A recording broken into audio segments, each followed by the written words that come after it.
A été un peu manqué parce que la jument avait un petit peu souffert d'un genou après le prix Marcel Boussac, mais c'est une jument très estimée par Freddy. Oui, on peut penser que la course va être rythmée, donc ça peut avantager Mission Impassible.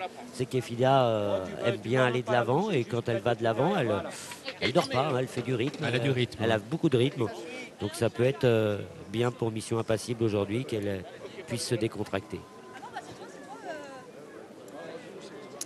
Voilà, couverture de protection pour la favorite.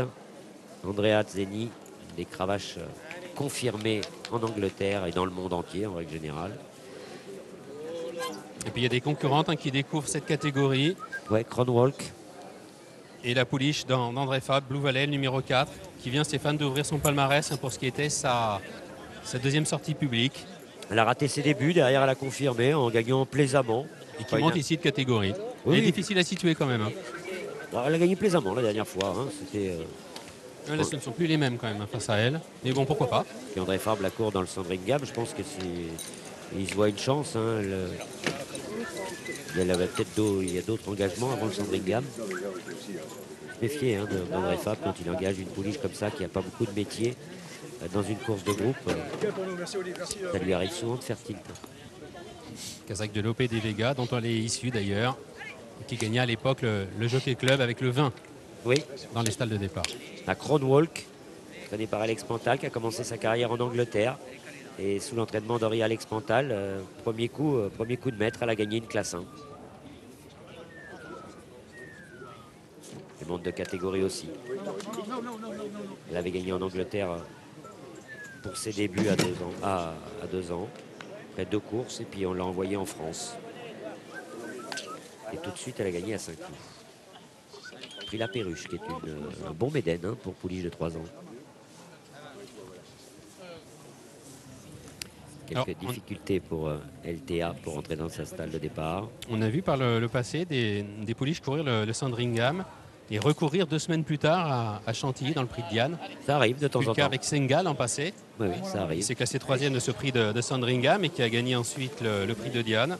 Et puis Volta qui avait gagné le Sandringham et qui avait elle aussi couru ensuite le prix de Diane. Il faut une pouliche qui galope hein, pour gagner le Sandringham. Bon, des pouliches qui après confirment dans de très belles épreuves de groupe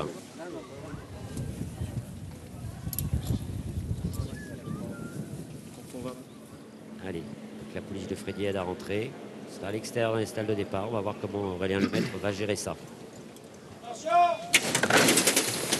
Le prix de Sandringham, le premier groupe de cet après-midi. C'est un groupe 2 réservé aux pouliches. 1600 mètres à parcourir. Et Fada a pris un excellent départ. Kazakh bleu avec des épaulettes blanches. Elle est venue s'installer en tête maintenant devant le numéro 3, Altinor Dal, la favorite associée au jockey italien Andrea Zeni. À son intérieur, il y a le numéro 2, Mission Impassible avec Christiane de Muro, alors que le numéro 4, Blue Valley, Kazakh rouge et vert, est pour l'instant en 4e position et vient avec le numéro 7, Chamti, qui reste sur 3 victoires. Kazakh bleu toque verte porté par Olivier Pellier. À l'arrière, le numéro 6, c'est Kronwalk, alors que les concurrentes passent devant les grandes écuries et abordent maintenant le dernier tournant. Et Fada, le numéro 1, Aurélien Lemaître, qui est aux commandes avec dans son sillage Mission Impossible, et à son extérieur le numéro 3, Altinorda. En 4e position, se rapprochant le Néo-Vent, c'est le numéro 5, Kelsey, qui est accompagné à la corde par le numéro 4, Blue Valley, devant le numéro 6, Kronwalk, ainsi que le numéro 7, Chamti, alors que les pouliches sortent maintenant du dernier virage pour aborder dans quelques instants la dernière ligne droite, et passant dans quelques instants devant la Mère Marie. Et Fadal, numéro 1, qui a le meilleur avec le numéro 3, Altinorda, qui vient 2e, Mission Impassible, patientant 3e dans son dos devant le numéro 4, Blue Valley, alors que le numéro 5, Kelsey, est maintenant lancé à l'extérieur et vient notamment avec le numéro 7, Chamti, qui est à son extérieur. Et Fada, le numéro 1, qui se relance maintenant et qui compte une longueur d'avance sur Mission Impassible avec Kelsey qui vient à son extérieur et le numéro 7, Chamti, qui refait maintenant pas mal de terrain. Et Fada pour la victoire avec le numéro 2, Mission Impassible, qui maintenant a pris l'avantage. Mission Impassible qui est le meilleur, alors que Kronwalk termine de mieux en mieux. La victoire pour Mission Impassible. Kronwalk est 2e. Mission Impassible qui renoue avec la victoire, elle qui s'était classée 3e du Marcel Boussac sur ce parcours en octobre dernier. Elle a bénéficié d'ailleurs d'un bon parcours, côté corde. Elle a placé l'accélération qu'on lui connaît. À noter la belle fin de course à l'extérieur du numéro 6, Kronwalk qui se classe 2e.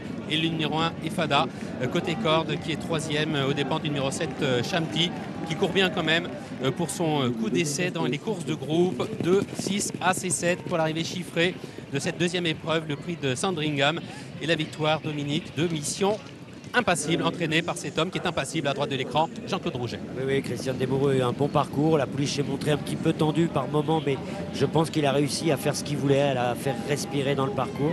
On l'a vu qu'elle avait beaucoup de ressources à mi-ligne droite.